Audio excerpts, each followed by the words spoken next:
কেউ আমাকে ধাক্কা দিয়ে ফেলে দিছে ওইখান থেকে।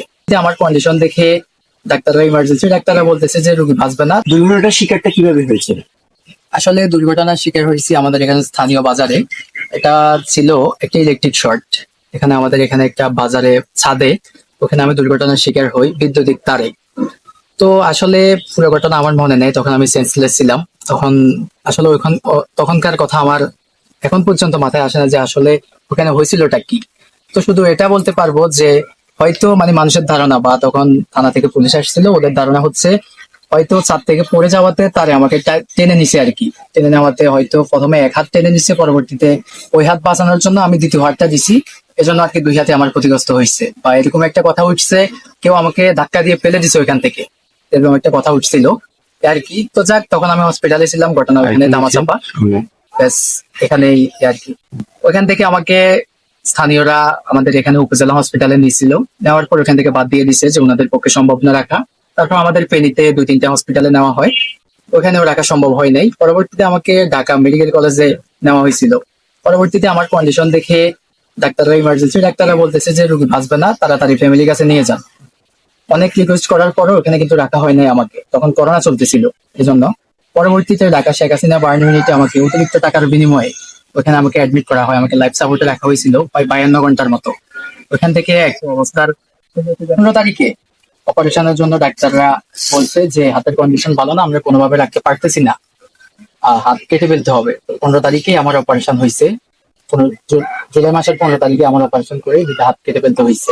পরবর্তীতে ওখানে 1-2 মাস হসপিটাল থাকার পর বাসায় আসছি।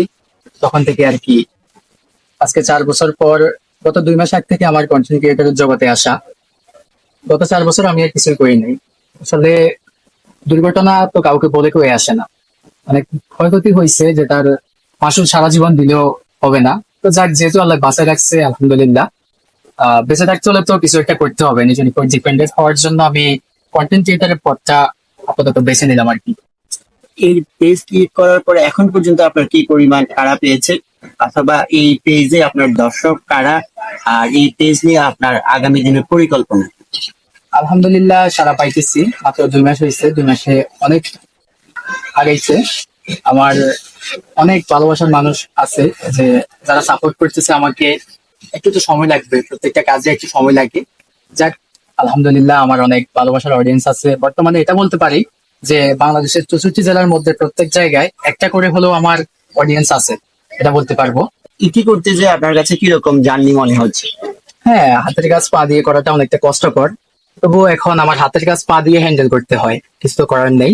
যাক, একটু কষ্ট হয় কিন্তু আমি এখন মানিয়ে নিছি আর কি। আপনি এই যে পড়ালেখা কতটুকু কি করেছেন এবং ভবিষ্যতে আপনার পরিকল্পনা কি?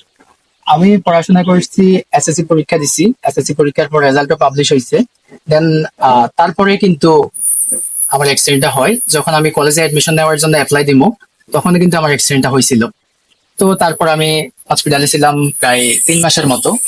ওইখান থেকে আসার পর আমি পুনরায় কলেজে অ্যাডমিশন নিয়েছিলাম, তখন কিন্তু আমার 2টা হাত নেই, কেটে ফেলতে হয়েছে।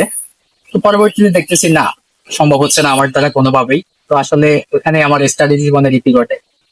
এখন এই যে উন্নতি প্রযুক্তিতে কৃত্রিম অঙ্গ সংযোজন করা যায়, হাত পা সহ বিভিন্ন বিষয়, তো এই যে আপনার হাত কৃত্রিম ভাবে লাগানোর জন্য কখনো কোনো পরিকল্পনা আছে কিনা, এই ব্যাপারে কারো থেকে সাহায্য সহযোগিতা আপনি আশা করেন কিনা?